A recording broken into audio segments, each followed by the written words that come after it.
آپ کو 10 اعمال بتا رہا ہوں، اتنا رزق ملے گا آپ سوچ نہیں سکتے۔ مجھے بھی ایک ڈاکٹر صاحب سرجن ملے، ڈاکٹروں کو بات سمجھانا مشکل ہوتی ہے، سمجھ جائے تو بہت آگے نکلتے ہیں۔ میں نے ڈاکٹر صاحب نے کہا صحیح بھائی، میں نے آپ کی مسجد کی محنت کا بیان سنا، 3 مہینے میں کیا ہے، اللہ نے میرے سارے حالات اور روزی اتنی کر دی ہے میں نے خواب میں نہیں دیکھی، روزی کوئی مسئلہ نہیں۔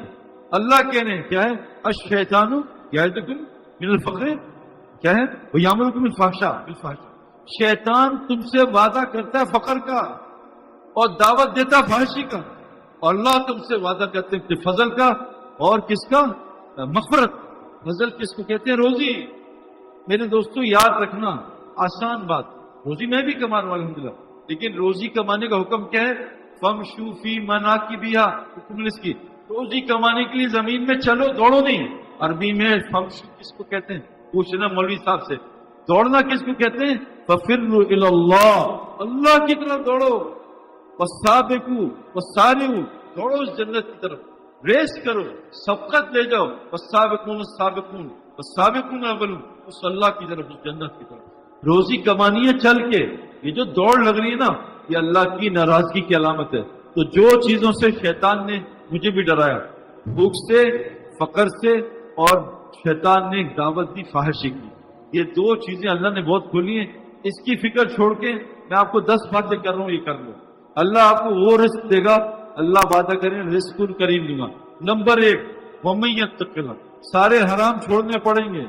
چند دن نامحرم عورت کو دیکھنا چھوڑو، چاچی نامحرم ہے، جس عورت سے شادی ہوتی ہے وہ نامحرم ہے۔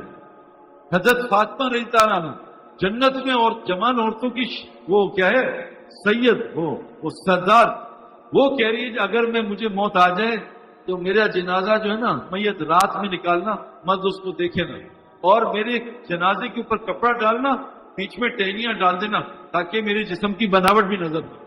میرے دوست بزرگوں، حرام چھوڑنا پڑے گا، حرام، اور حرام چھوڑنا ہی ایمان ہے۔ بغیر بریک کے آپ کے پاس فورس ہو، آپ کو منزل تک نہیں پہنچائے گی، قبرستان پہنچاتی ہے۔ پہلی چیز ہے تقویٰ۔ اب آپ کو علماء سے پوچھنا پڑے گا، میرے اندر بازی ایسے حرام ہے تو نماز میں بھی 24 گھنٹے حرام۔ لوگ کہتے ہیں، اب میں ابھی ایک جگہ گیا ہوں، 70 حافظ قرآن مرتد ہو گئے، 70۔ یہ کیا ہوا؟ میرے محلے کا ایک حافظ قرآن اپنے 4 علماء بھائیوں کا میں اس کتاب سے انکار کرتا ہوں، آج گواہ رہنا، مر گیا اس کو۔ یہ جو ہے گناہ فحاشی، جتنے کو جیسے ڈاکٹر جب بتاتا ہے تو حلال بھی چھوڑ دیتے ہیں، علماء کے کہنے پہ ہم سے حرام کی نہیں چھوڑ۔ ابھی روزے میں ہم حرام حلال چھوڑ دیں گے انشاءاللہ، لیکن گانا سننا، cell phone, WhatsApp, Facebook, یہ نہیں چھوڑ۔ یہ مسئلہ میں چھوڑ کے تو دیکھو۔ اچھا ایک دن نہیں، ایک دن نہیں، صحابہ کو 23 سال لگے سارے گناہ چھوڑنے پہ۔ سود 23 سال 22 سال بعد حرام ہو، زکوٰۃ 14 سال بعد فرض ہوئی۔ عائشہ رضی اللہ عنہا فرماتی ہیں اگر یہ سارا احکامات پہلے سال آ جاتے شاید ہی کوئی صحابی اس کے لیے تیار ہوتا۔ آہستہ آہستہ علماء سے پوچھ کے ایک ایک چیز چھوڑے، تو جو بڑے بڑے گناہ ہیں۔ نمبر 2، اللہ کہہ رہے ہیں صدقہ دو، یربی صدقات، قسم کھا رہا ہوں موبائل میں، قسم کا، اچھا قسم کا، اللہ کہہ رہے ہیں صدقے سے مال بڑھتا ہے، اور حضرت محمد صلی اللہ علیہ وسلم فرماتے ہیں میں قسم کھاتا ہوں صدقے سے مال بڑھتا ہے۔ میں نے اپنی زندگی میں جو ایک بڑی پازیٹو دیکھی نا، میری بیوی روزانہ اٹھتے ہی جب تہجد کا ٹائم ہوتا ہے نا، سمجھے 5 بجے، 4:55 پہ ایک ڈبہ صدقے کا بنایا، اس میں ڈال دیتی ہے، صدقہ جتنا بھی ہو، 100 روپے 500 روپے۔ مجھے کہ میں آپ مسجد میں بیٹھوں، مجھے سعودی ایک دوست نے فون کیا، سعید بھائی میرے سالے کو کیا وہ کوئی بیماری ہوئی ہے، وینٹیلیٹر پہ چلا گیا، ڈاکٹر کہہ رہے ہیں اس کو ہوش آئے گا تو آپریشن کریں گے، فائدہ نہیں۔ تو میں نے کہا آپ مجھے کوئی دعا بتائیں۔ میں کہا اس کے کان پہ قرآن چلا دو اور یہ بتاؤ کہ اس کی بیماری کا 7 دن کا کتنا خرچہ ہے؟ کب 15 لاکھ۔ میں کہا ہمت کر کے اپنے اس کے سالے کے نا رشتے دار سے کہ 15 لاکھ صدقہ کر دے، پھر دیکھ۔ اللہ کی قسم 1 گھنٹے کے اندر بغیر دوائی کے گھر واپس۔ ہم بیماری آتی ہے $1 لاکھ کی، صدقہ دیتے ہیں $10، یا اللہ صدقہ دے دیا اب تجھ پہ واجب ہے، تو ذرا $50,000 صدقہ کا ایسی کی تیسی اس کے پاس نہیں آنا کہ نبی نے کہا صدقے سے اور مار پڑے۔ کتنے بڑے وعدے کہ اپنی بیماریوں کا علاج صدقے سے کرو، اور قسم کھائیے صدقے سے مال بڑھتا ہے، اور قرآن کہہ رہے تھے یوربی صدقات، صدقے سے مال۔ تو رزق کس پہ ہے؟ رزق کس کو کہتے ہیں؟ نیک بیوی، نیک بچے، صحت، بے خوف زندگی، سکون، چین، اطمینان. ہم ابھی آ رہے تھے جہاز میں 380 پہ، اوپر بزنس کلاس میں سب جاگ رہے تھے، پتہ نہیں کیا کیا پیا ہوا تھا. میں نے جا کے سب سے گپے ماری، میں کہا خیریت سے بھائی، نیند نہیں آ رہی؟ کہنے 16 گھنٹے میں تو سو ہی نہیں سکتا جہاز میں. اور یہ لیٹے ہوئے بزنس کلاس، گدے لگائے اور اسٹارز ہیں اور سامنے سب کچھ ہے ان کے مطلب کا، لیکن نیند نہیں آ رہی. میں نے کہا brother come to Raiwind, come to Raiwind, we'll take you from Karachi to Lahore on train and you see Patan standing and sleeping, standing and sleeping. You can't sleep. کھڑے ہو کے میں آپ کو سوتے ہوئے دکھاؤں، آپ کو جہاں آپ کو ہم آپ کو دکھائیں گے. ہمارے پاس کتنے لوگ ہیں؟ وہ آیا مالک پاکستان کا ریچسٹ میں 3 نمبر کہ مجھے نیند نہیں آتی سعید بھائی، مجھے کوئی گولی دے دو. میں کہا آپ کو گولی نہیں، آپ کو گولا دے گا، اٹھو گے نہیں. رائیونڈ آیا 72 گھنٹے میں 60 گھنٹے سو کے چلا گیا. ابھی سال پیدل لگایا اس نے، 65 سال میں. اللہ نے اس کو 3 دن میں زمین نکال دی. یہ کیا ہے؟ میں ایک جگہ بیان کر رہا تھا، ساؤتھ افریقن، ایک آیا گورا آ کے بیٹھ گیا، بیان ختم ہوا ہے انگلش میں، آ کے ملا سب. میں نے کہا کون ہوں؟ کہتے میں ساؤتھ افریقن گورا ہوں جیو، اور تمہارا فین ہوں، کرکٹ میں بھی کھیلتا تھا. میرا پڑوسی مسلمان ہے، مجھے لیا میں مل رہا. میں نے کہا میری بات سمجھ آئی؟ کہتا بہت تھوڑی، لیکن جتنا سکون مسجد میں ملا زندگی میں کروں. ہمارے ایک دوست ہیں شیخ ہاشم، پہلے یہودی تھے، پھر سعودیہ میں عالم بنے. میں کہا ان کے ساتھ بیٹھوں، 10 منٹ میں کلمہ پڑھتے تھے. مسجد میرے دوستوں مچھلی کی طرح ہمارے لیے بنی ہے، جیسے مچھلی بنی پانی کے لیے، ہم مسجد کے لیے بنے. اللہ فرماتے ہیں انا اول بیت وضع للناس للذی ببکۃ مبارکہ. پتہ آپ کا یہ جو گھر ہے یہ مسجد پہ بنا ہوا ہے، پوری زمین مسجد ہے اللہ کے نبی کے لیے. ہمارا گھر مسجد پہ بنا ہے، لیکن آج گھر ریسٹورینٹ بنا ہوا ہے، سینما گھر بنا ہے، ہوٹل بنا ہوا ہے، مسجد تو ہے نہیں. اس سے تو حالات ٹھیک نہیں ہو رہے. تو میرے دوستوں کتنے اعمال ہو گئے؟ ہر حرام چھوڑنا ہے، پوچھ کوشش آج سے نیت کریں، صدقہ دینا ہے اور استغفار کرنا ہے اپنے گناہوں پہ. قرآن میں ہے اے نبی جب تک آپ ان میں موجود ہو یا بستی استغفار سے کرتی رہے کہ اللہ کبھی عذاب نہیں. حدیث میں جس بستی میں 3 نیکیاں ہوتی ہیں، مساجد آباد ہوتی ہیں، آپس میں لوگ مسلمان محبت کرتے ہیں اور آخری رات میں استغفار کرتے ہیں، اس بستی پہ اللہ کبھی عذاب نہیں کرتا. استغفار کرو، استغفار سے روزی ملتی ہے. اللہ کہتے ہیں بیٹے دوں گا، مال دوں گا، بارشیں دوں گا، باغات دوں گا. چوتھی چیز اپنی نماز کو ٹھیک کرو. میں نے طارق جمیل صاحب سے پوچھا کہ آپ کب سے تبلیغ میں؟ کہا 40 سال ہو گئے. میں کہا کتنے مسلمان آپ کے پاس نماز ٹھیک کرانے ہیں؟ کہ آج تک کسی مسلمان نے نماز ٹھیک نہیں کرا. آپ کے پاس مفتی صاحب کتنے لوگ آتے ہیں؟ سچ بتاؤ کہ نماز ٹھیک. مولوی صاحب یہ ذرا یہ بتا دیں IT کیسے ہے. مجھے لوگ کہتے ہیں صحیح بتا پلہ سیدھا کر دیں، ذرا یہ بتائیں کیسے کھڑے ہوتے ہیں.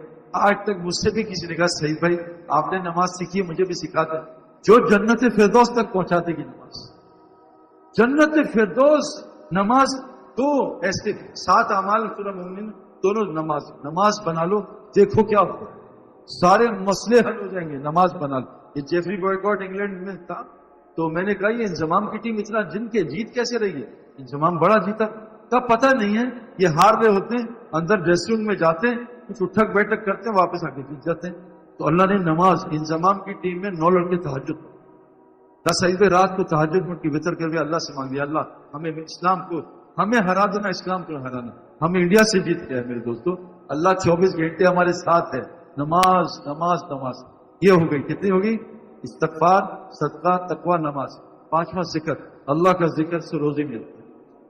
سورہ واقعہ پڑھو گھر میں عشاء سے پہلے، سونے سے پہلے، روز گھر میں کبھی فاقہ نہیں ہے. ایک تسبیح پڑھ لو صبح، سبحان اللہ بحمدہ سبحان اللہ العظیم استغفر اللہ، کبھی فاقہ نہیں آئے گا. 5 ہو گئے. نمبر 6 یہ تعلیم کے حلقے. ان حدیث میں آتا ہے جو جمعے کی بخاری شریف میں آتا ہے جو جمعے کے دن مسجد آئے جمعہ پڑھنے، اس کو فی سبیل اللہ کا ثواب ملتا ہے. کیوں؟ کہ جمعے میں دین کی بات ہوتی ہے. دوسری حدیث میں جو مسجد میں دین سیکھنے یا سکھانے آئے اس کو فی سبیل اللہ کا ثواب ملتا ہے. اور میرے دوستو اللہ قرآن میں کہتے ہیں والذین آمنوا وہاجروا وجاہدوا فی سبیل اللہ والذین آووا ونصروا اولئک هم المنحقون لهم مغفرۃ ورزق کریم. جو ایمان لا کے اللہ کے دین کے لیے ہجرت کرتے ہیں اور جو ان کی مدد نصرت کرتے ہیں تو اپنا ٹھہراتے ہیں، بتاؤ اے نبی یہ پکے ایمان والے ان کی مغفرت دنیا میں رزق کریم ہے. تو بھائی کتنے ہو گئے؟ 8 کام ہو گئے. تقوی بعد میں سن لو، یاد رکھنا. تقوی، صدقہ، استغفار، ذکر، یہ ہلکے دین کے، اور توکل. توکل فرمایا جیسے پرندے کرتے ہیں. اللہ فرماتے ہیں پرندے پر مار کے اڑتے ہیں جب پر بند کر لیتے ہیں، ما یمسکہن الا الرحمن، کیا تم دیکھتے نہیں رحمان نے ہاتھ پہ پرندہ کیسے پکڑا ہوا ہے؟ تو اللہ پہ توکل اور مال کو صحیح جگہ خرچ کرنا. جو جان مال کو صحیح جگہ خرچ کرتا ہے اس کو شکر والا کہتے ہیں، اور جو مال جان کو اپنی مرضی سے خرچ کرتا ہے اس کو کفر کا رستہ اللہ نے کہا قرآن میں، اِنَّا هَدَيْنَاهُ السَّبِيلَ اِمَّا شَاكِرٌ وَإِمَّا كَفُورٌ. ہم نے تمہیں شکر اور کفر والا رستہ دونوں بتائے. اللہ فرماتے ہیں اِنَّ اللَّهَ اشْتَرَىٰ بِالْمُؤْمِنِينَ أَنفُسَهُمْ وَأَمْوَالَهُمْ جَنَّةً. میں نے جان مال جنت کے بدلے خرید لیا. تو میرے دوستو یہ ہو گیا 8. کیا ہے؟ یہ اپنا مال کو صحیح جگہ خرچ کرنا. اللہ فرماتے ہیں لَئِن شَكَرْتُمْ لَأَزِيدَنَّكُمْ، اگر تم شکر کرو گے تمہاری نعمتیں بڑھا دوں گا. اور 9واں 10واں ہجرت نصرت. آخری گزارش کر رہا ہوں، اللہ قرآن میں فرماتے ہیں کہ جو میرے نبی کے رستے پہ چلے گا، اتباع کرے گا، میں اس کی مغفرت کروں گا. یہ ساری صفات میرے اندر آ جائیں. اور حضرت محمد صلی اللہ علیہ وسلم آخری نبی ہیں، اب کوئی نبی نہیں آئے گا. اب اس ہر امتی کی ذمہ داری ہے کہ جس ملک میں اللہ نے اس کو بھیجا ہے، کنتم خیر امۃ اخرجت للناس، میں نے تمہیں امریکہ بھیجا ہے کیوں؟ کمانے کے لیے نہیں. نیت بدل لو کہ اللہ پاکستان کا کمزور ہے، یہاں کا بڑا تگڑا ہے. یہاں تو سورج آ کے غرق ہو جاتا ہے حالات میں، اس کی روشنی ختم ہو جاتی ہے. سورج تو رائز کرتا ہے ایسٹ سے، ہم کہہ رہے ہیں ویسٹ سے رائز کر کے دکھائیں. میرے دوستو اللہ کہہ رہے ہیں جو نبی کی اتباع نہ کرے، ان کنتم تحبون اللہ فاتبعونی، اے نبی یہ دعویٰ کر رہے ہیں کہ یہ اللہ سے محبت کرتے ہیں کہ آپ میری اتباع کریں. آپ کی اگر یہ آپ کی اتباع کریں گے یحببکم اللہ ویغفر لکم ذنوبکم، ان کے سارے گناہ معاف کر دوں گا، اس سے محبت بھی کروں گا. کچھ سنا گیا اللہ پاک اس پر عمل کرنے والا